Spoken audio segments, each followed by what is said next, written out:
स्वामी विवेकानंद सेवा केंद्र आश्रम से एक भव्य शोभा यात्रा का आयोजन किया गया। स्वामी विवेकानंद एवं रामकृष्ण शारदा मणि के पोस्टर लगाए गए। बच्चों ने पोस्टर हाथ में लेकर एक रैली निकाली। रैली रानीगंज रेलवे स्टेशन पहुंचकर स्थित विवेकानंद जी की मूर्ति पर माल्यार्पण किया। स्वामी विवेकानंद सेवा केंद्र के आश्रम के साथ साथ रानीगंज चैम्बर ऑफ कॉमर्स सहित और भी कई संस्था सामने आए। उसके बाद रैली एनएसबी रोड स्थित नेताजी सुभाष चंद्र बोस जी की मूर्ति पर माल्यार्पण कर पुनः उत्पत्ति स्थल पहुंचे। आश्रम के Subrato Nand ji Maharaj, president doctor Arupanand Pal, secretary Shivashish Bhattacharya, सदस्यों में डॉक्टर नीरापद मंडल, चंडी चरण सिन्हा राय, बालाजी हालदार, हीरालाल हाजरा, समीर राय, जवाहरलाल हाजरा, मधुसूदन पॉल, प्रशांत दास, कंचन दे उपस्थित थे।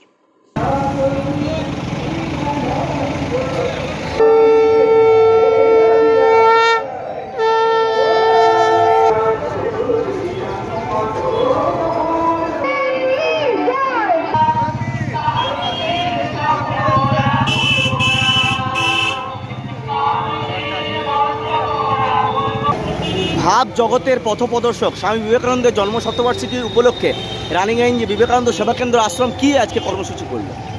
আজকে স্বামী বিবেকানন্দের 162তম জন্মদিবস। সেই জন্মদিবস সারা পৃথিবী জুড়েই পালন করা হচ্ছে।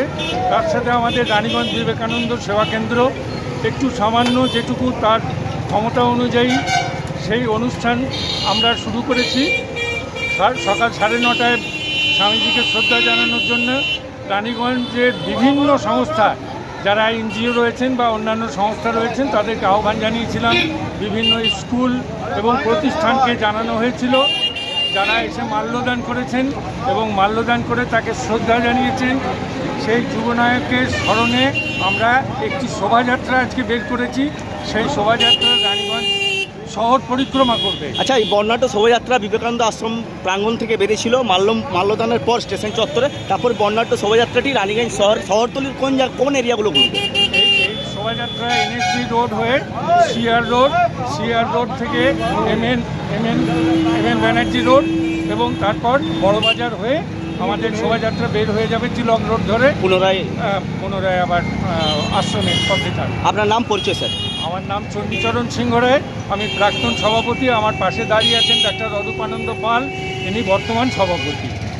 रानीगंज से सम्राट दास की रिपोर्ट, पीबीटीवी न्यूज़।